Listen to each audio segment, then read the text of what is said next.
শ্বশুর তো যাই হোক ঘর থেকে তো তাড়াই দিছিল।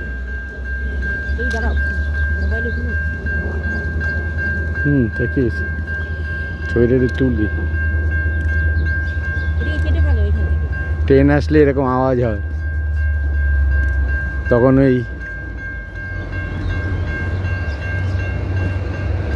ওই বারগুলো নেমে আসে, গাড়ি ঘোড়া না যেতে পারে।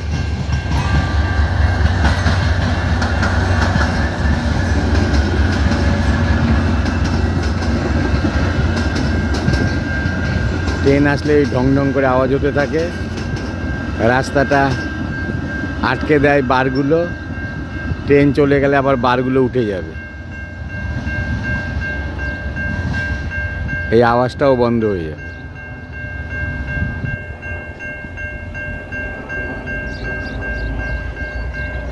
এই যে বারটা উঠে যাচ্ছে।